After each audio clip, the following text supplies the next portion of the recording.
how do I know if I'm overtraining? How do I know if I'm doing too much in the gym? Again, most of us are not intermediate or advanced athletes. We're not on tons of drugs.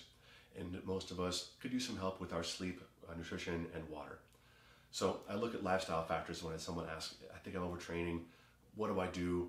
Am I overtraining? And we kind of get into their lifestyle.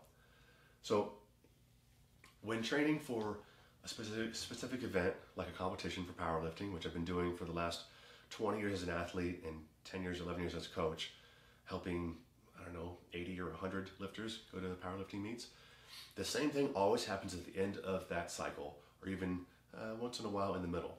And that is, their sleep begins to suffer when the weights get very heavy.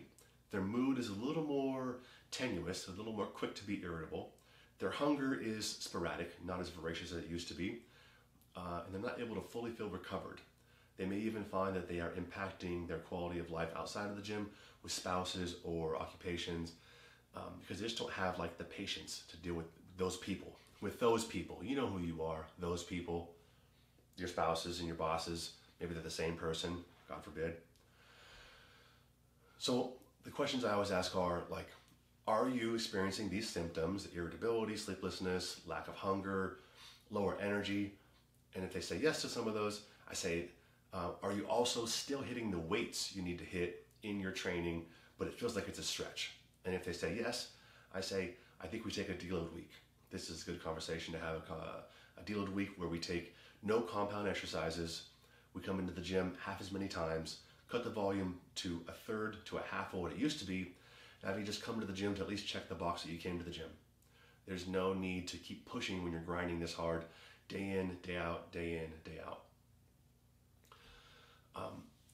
Most of us are not working hard enough to overtrain.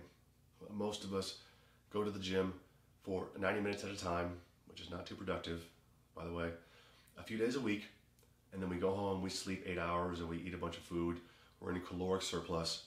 We're in a sleep surplus, or at least adequate sleep, and hydration is hit or miss. To train to failure, or to overtrain, means you are consistently hitting that wall every session and pushing the limit of what you're able to do every session, and then doing it again, and then not supplementing your sleep, hydration, and nutrition the way you should be to support that.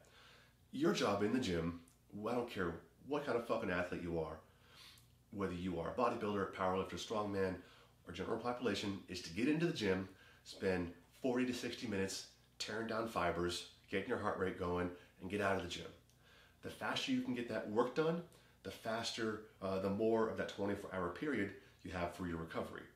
Don't mistake a 2-hour training session for a good training session. That's poor planning, poor discipline, and you gotta do better. After about 60 to 75 minutes, it actually becomes detrimental to keep exercising. Your cortisol levels begin rising, and you're kind of like hitting this wall. You're no longer able to achieve max power output. Not only that, but sustained levels of an elevated core temperature can really inhibit performance. Elevated core temperature will lead to an overall reduction in muscle tension and muscle contractile force. So unless you're able to cool your body through things like Palmer cooling, or taking a break to go outside on a chilly afternoon if you're in a warehouse gym and get your body temperature down, and still stay within an hour to 75 minutes of timeline, you're not doing anything good for yourself by being in the gym for an hour and a half to 2 hours. If you're there being social, that's fine. Just don't keep training, for 2 hours. It doesn't do you any good.